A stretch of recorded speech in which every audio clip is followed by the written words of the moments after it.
police harassment simply for asking questions of this government or choosing to voice an opinion on the state of affairs in our country.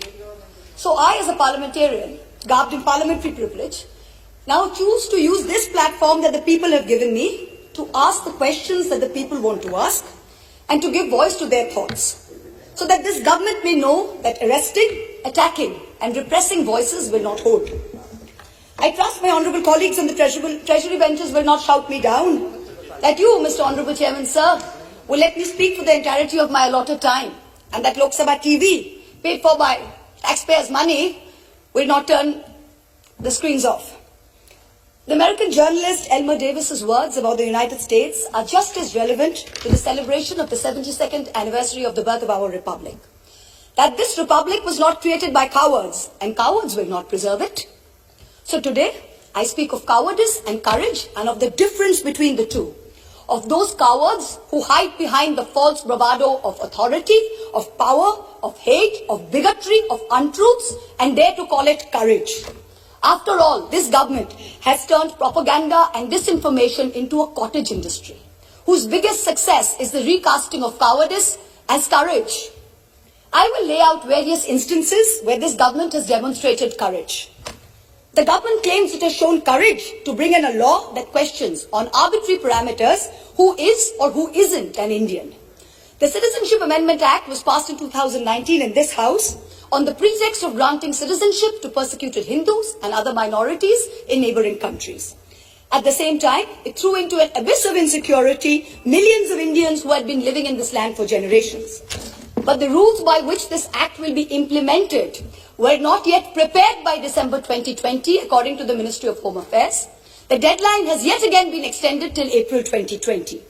If indeed this government cares so much for those persecuted in neighbouring countries, why does it miss deadline after deadline to notify these rules? And meanwhile, very many of us have mustered the courage to tell the government, "Kagaz nahi dikhayenge."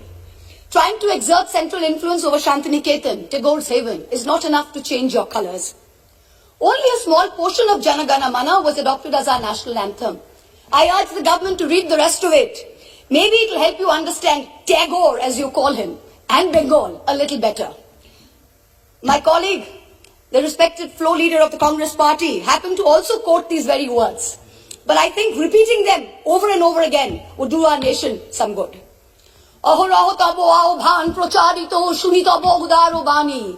Hindu, Bauddha, Sikh, Jain পারসিক মুসলমান ও খ্রিস্টানি পূরব পশ্চিম আসে তব সিংহাসন পাশে গাহে প্রেমহার হয় গাথা জনগণ ঐক্য বিধায়ক জয় হে. Hail unity, hail religious diversity. The courage to make India, the world's greatest democracy, into a virtual police state whereby a single dubious complaint, both an eminent member of this House as well as one of India's most veteran journalists, is charged with sedition. The courage to try and take over every state government by hook or by crook, whether you have won the popular mandate or not. You claim you are wedded to constructive cooperation and cooperative federalism. Instead of partnering with state governments, you try and muscle them out at every opportunity. Does the ruling party wish that its legacy be that it governed the largest democracy in the world, or that it imposed a one-party rule in India? Ask yourselves. The courage to announce a national lockdown at only 4 hours' notice, causing untold misery, countless deaths, the sight of thousands walking for hundreds of miles with no food or money. This government spent less than 2% on social transfers, in contrast to OECD countries who spent 20%, and 6% which was spent by middle-income countries. The courage, no, the brazen audacity to announce an economic rebound. India was the single worst performer among developing countries in the year 2020. Even if we believe this government's economic survey, the economy was lower by 7.7% in 2020 and will rise by 11% in 2021. So in effect, by 2022, that is over a 2-year time span, the economy will be flat, just at the 2019 GDP number. The survey proclaims that growth is the biggest poverty alleviator. Honourable members of this House, we are going to have no growth for 2 whole years. I don't understand the celebration. I come from a rural constituency and a source for migrant workers. The distress in the MSME sector is real.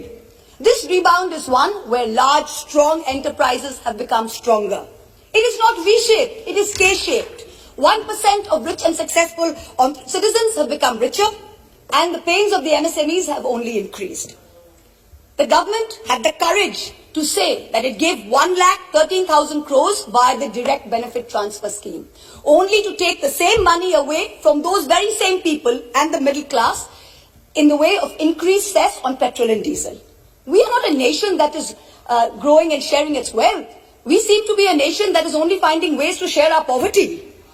The hype today is that post-budget, the Sensex jumped. In a country where only 6 crore people pay taxes, only 4.6% of the total population, how many do you think are invested in the Sensex that they should jump for joy when the Sensex jumps? The courage to use the official channels of the Ministry of External Affairs to respond to social media posts by an 18-year-old climate activist and an American pop star, where not even one single ministry has been deputed by this government to try and look out for the food, water and basic sanitation needs of the farmers and their families who have been camping at the border for almost 90 days.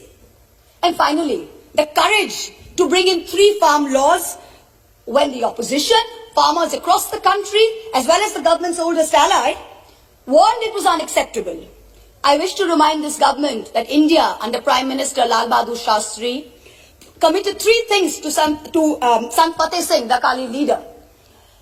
The creation of a Punjabi-speaking state, open-ended public procurement, and an assured return on agricultural produce.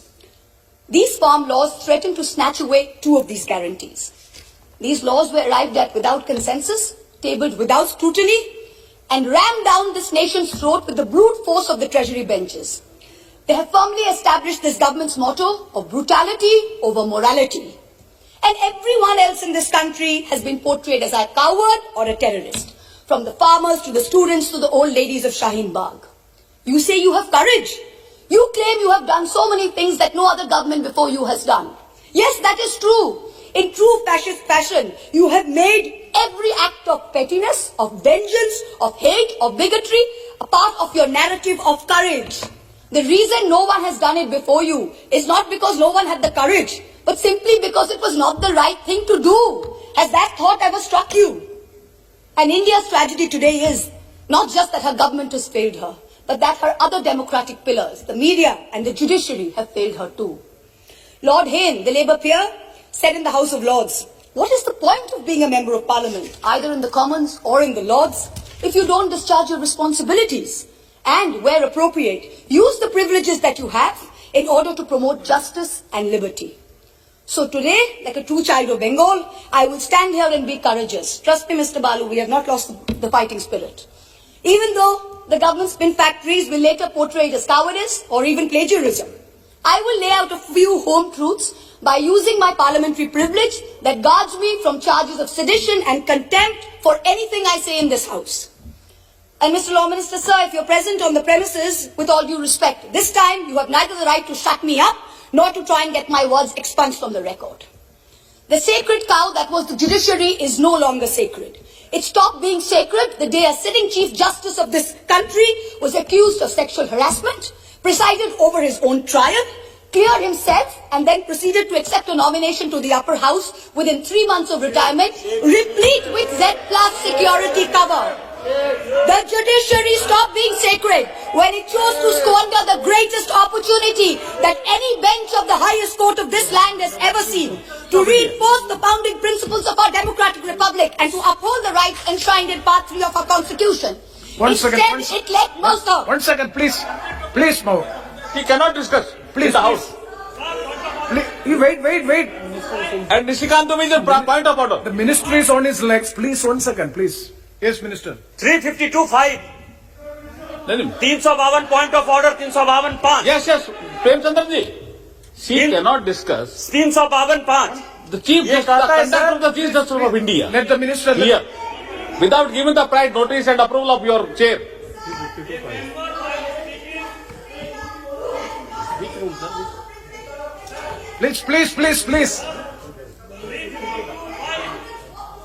Please, Honorable. Please, Mahou Maitra ji, please be seated.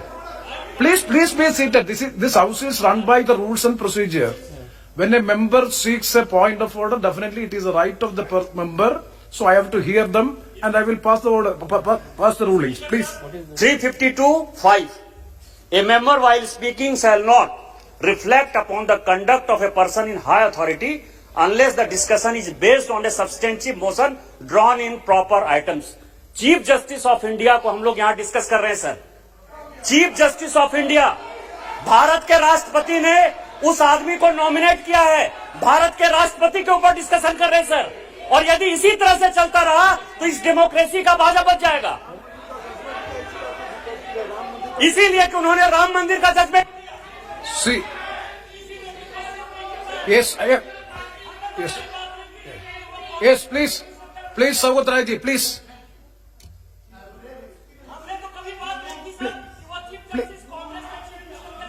Please.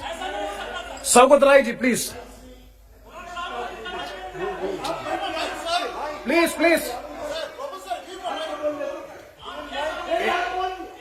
Hey, please. चार बार नहीं sir, हमें sago Rai ji आप sir आप बोलिए ना, आप बोलिए। That member is shouting. आप please sir, under what rule? honorable member under 352(5). Oh, please. I am going for an explanation. When the honorable member Mahua Moitra spoke, she did not refer to any person by name. She did not mention anyone. And what? देखो आज आप कुछ नहीं समझते, बैठिए। Number 2, she referred to a person who was the Chief Justice. If that man would be Chief Justice now, no mention could be made against him excepting by way of impeachment or accepting by a substantive motion. That man is a retired Chief Justice. He is not a man in high authority, and his name has not been mentioned. Not one word of what Mahua said should be expunged. I appeal to your good sense, sir, and your fair play and justice, Yes. that don't Yes, let please. this lady be stifled by the minions of this ruling party. Yes, honorable minister.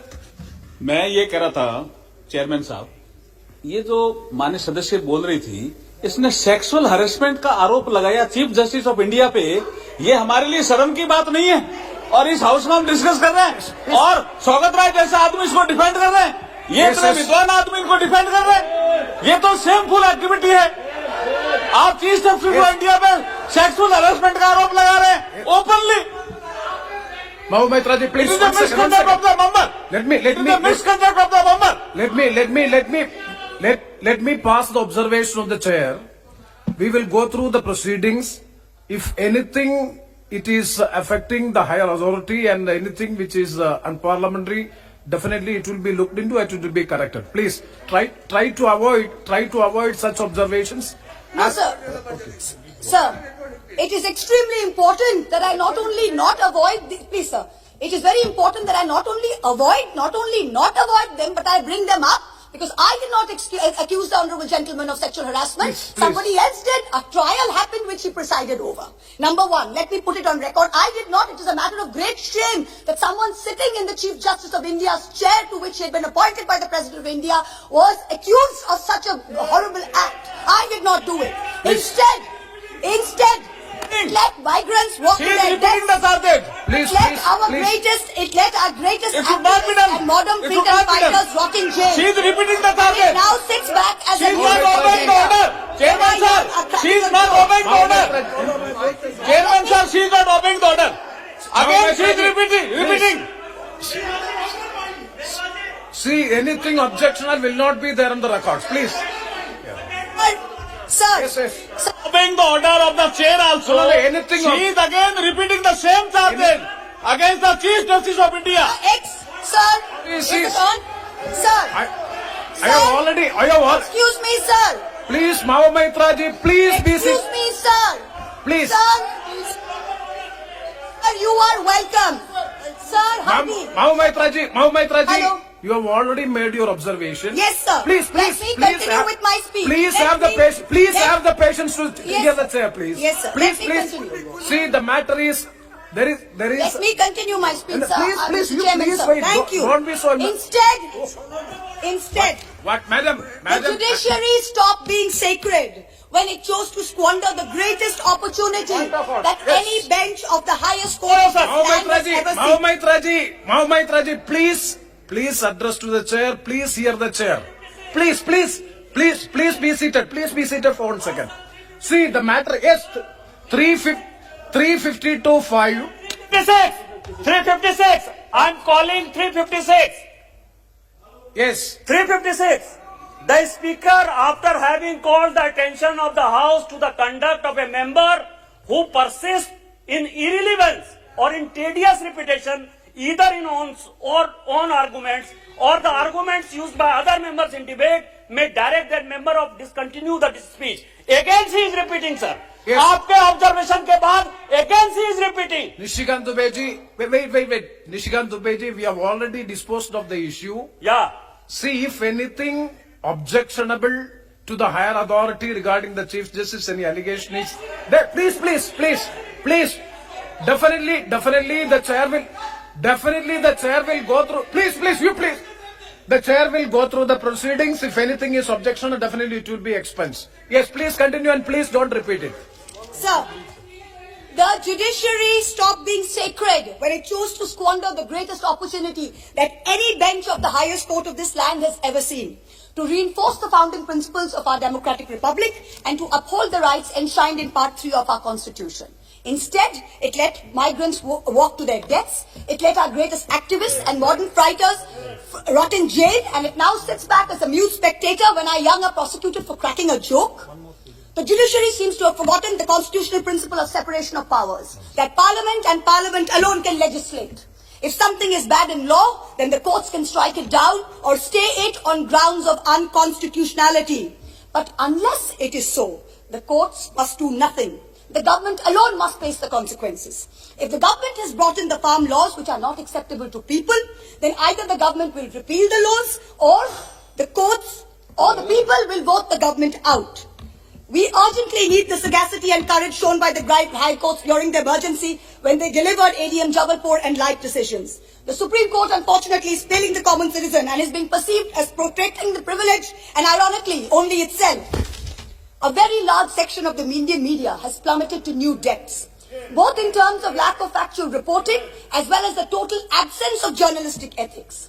And yet, even when the bar is so low, the WhatsApp chat leaks detailing correspondence between a large government-leaning media channel and the head of the TV ratings agency expose the utter filth and the crony capitalism that, ironically, this government claimed to be saving us from.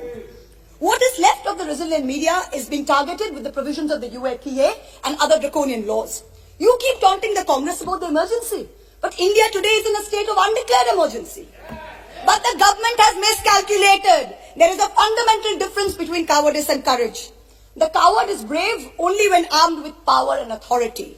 The truly courageous can fight even when unarmed. Do not forget this. Do not forget this when you tell the authorities in Ghaziabad to clear the protest site overnight with the help of the police and the bureaucracy. You are not being courageous. You're a coward wielding power. The truly brave came in droves from villages wielding nothing but the belief that their cause is just. Only They one were speaker? propelled. One speaker. They were propelled by the spontaneous tears of their leader, not by the force of their water cannons. Do not forget this when you block the roads and cut the internet off in 17 of Haryana's districts. You are not being brave. You are a coward wielding power. The state of Haryana gives 10% of India's air force and contributes to 11% of the total strength of the Indian Navy. Its people can neither be termed anti-national, nor terrorists, nor gaddars. Do not forget this. When a peaceful 60-day movement is insidiously hijacked and then you slap FIRs on Punjab's farmers. You are not being courageous. You are a coward wielding power. Bhagal Singh and Jassa Singh Ahluwalia, leading their missiles, captured Delhi way back in 1783 from the Mughals. Their descendants do not lead a lesson in courage from those who captured Delhi only in 2014. Tagore, in his poem, Bondi Bir, the Captive Warrior, an ode to Sardar Banda Singh Bahadur, wrote, এসে শেষে একদিন জীবন মৃত্যু পায়ের ভৃত্য চিত্ত ভাবনাহীন এসে শেষে একদিন that momentous day has arrived. In the 125th year of Subhash Chandra Bose's birth, the central government has made every attempt to hijack Netaji's legacy and weave it into their own fake, narrow narrative of courage. But this nation needs to know that Netaji had two clarion calls, both embodiments of his courage and his spirit. One was the salutation, Jai Hind. Today this government has replaced this national greeting with a narrow religious chant that it uses as a war cry to heckle, to bully, and to always remind the minority about who's in charge. Netaji's second call was Delhi Chalo. Chalo Delhi. This government falls over itself to pay lip service to Netaji. But in truth, you block the borders in Singhu, in Ghazipur, in Tikri with walls and spikes for all those who actually want to come to Delhi to tell you that much like Subhash Chandra Bose, they too will not accept any halfway house. Netaji told us never to lose faith in the destiny of India, and it is not India's destiny to be ruled by cowards. The time has come for us all to show courage. Please conclude. गिरते हैं शहसवार मैदान जंग में, वो तिफिल क्या गिरे जो घुटनों के बल चले? Repeal or nothing. Thank you. Very good. Shri PV Mithun Reddy, thank you very much. Thank you, sir, for letting me talk on the motion of thanks to the President's address. Sir, I would like to bring to your notice